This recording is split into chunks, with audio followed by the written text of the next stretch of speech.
We are deliberating on the moral choice.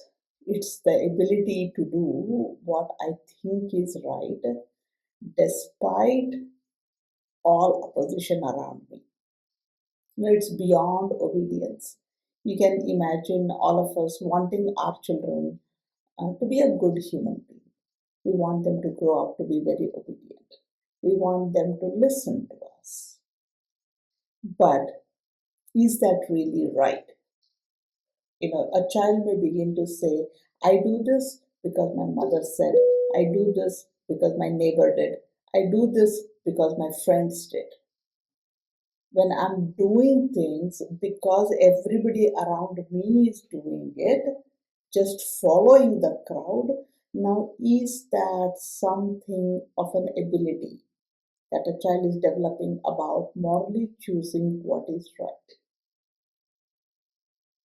Or is it something that we need to develop in the child, where the child will look at the situation, he will understand the situation, and then choose to do what appears to be right to them?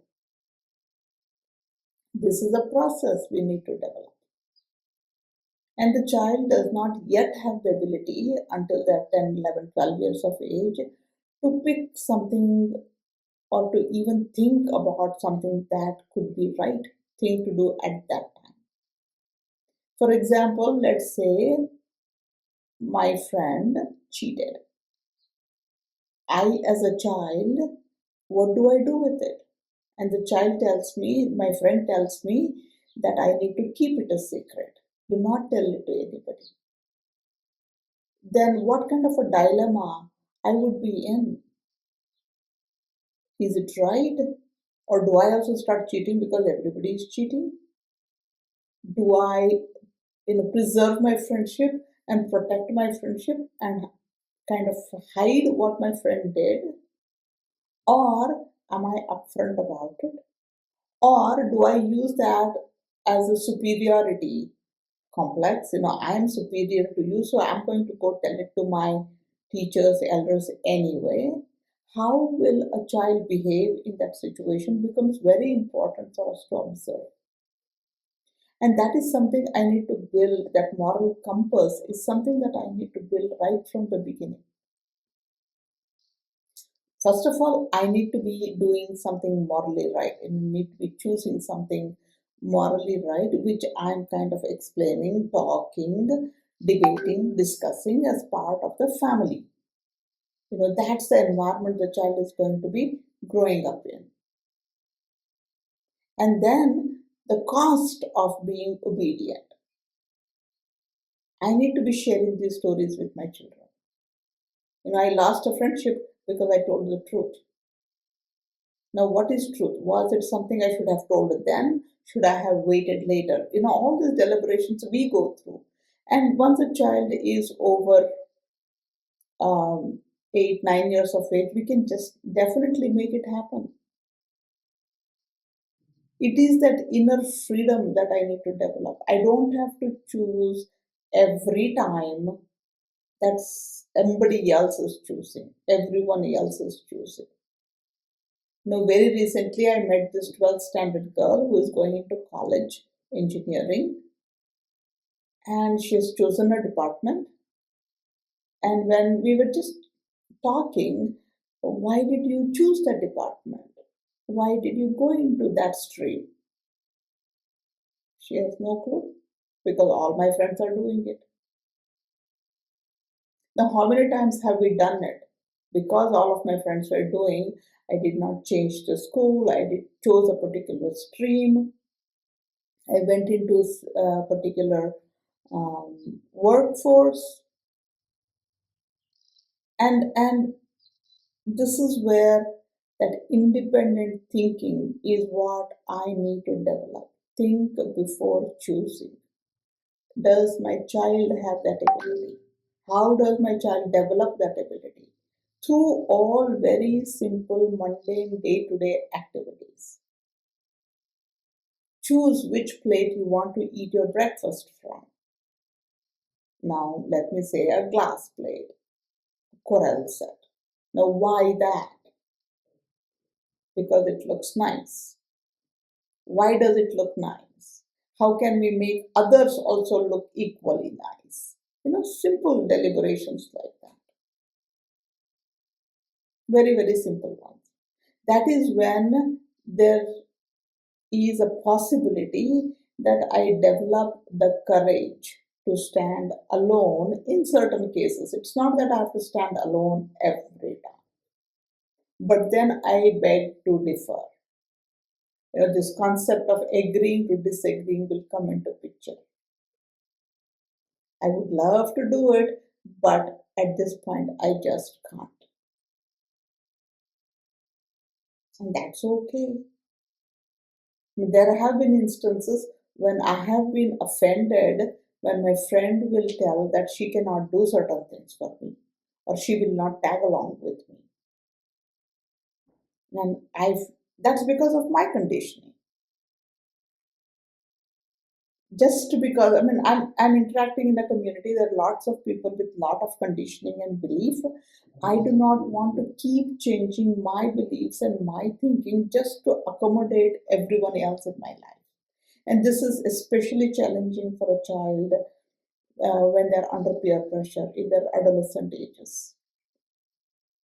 It's very difficult for them to say no, very difficult for them to be different. So in the name of freedom, that I can do anything I want to do, I forget my moral choices that I have.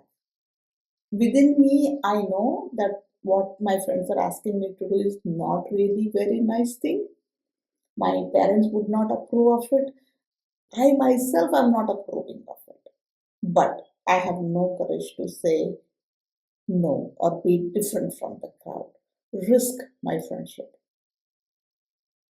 That's something we need to talk it out, work it out.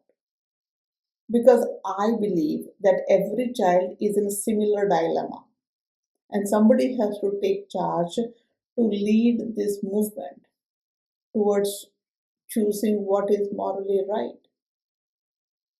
And it becomes easier for the child when they see a lot of adults around them doing the right things. Right? So giving that freedom is great, but with freedom comes the responsibility to choose the right things to do. And that is what I need to be focusing on. There are children who will just conform, and we love those children. We call them obedient children. And there could be children who rebel. I will do it only because everybody is saying yes to it. That's also not right. Of course, I need to rebel for certain situations and conform to certain situations. This kind of discernment, this kind of ability to differentiate what is right in what situation is something that I need to work with my child right from their young age, be it through stories, be it through rhythms, be it through experiences when I step out of the house. Take my children along and allow them, give them 100 rupees when you go for vegetable shopping and tell you have to get three different kinds of vegetables within this amount. To begin with, they can just pick one tomato, one onion, and one potato and say, okay, 50 rupees is still left out. And then you can increase the bar. You have to get one of those at least half a kg. Then they're choosing what is appropriate in that situation. Similarly, if I do that in every other situation, and then talk about what was right about it and what did not work out very well. And there comes a need to improvise it later. Then there is a confidence building. A lot of things happen. Being in integrity is not very easy, especially if I don't have this great trust about myself and I do not have like a trusting adult around me. Integrity is walking my talk. So if I said I will not cheat in the exam, I should have the courage to not cheat, or even be in the situation where everyone is cheating and I remain unaffected by it, or I have the courage to speak up against it.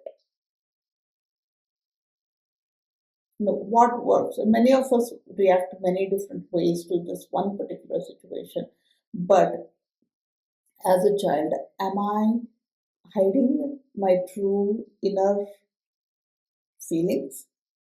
Am I pretending? Am I covering it up? Or do I really resent and I have the ability to vocalize it? That's the difference. Practicing morality in small moments is what is required for the child to develop it when it is needed in a large scale. All these great people that we see, there are reels going on, heroes of today, about lots of different people who have this courage. This doctor, 82-year-old doctor, he gives up his pension, he gives up all his positions.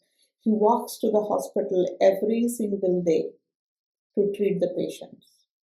Now, how could you have such a courage to give up the comforts or comfort that money brings?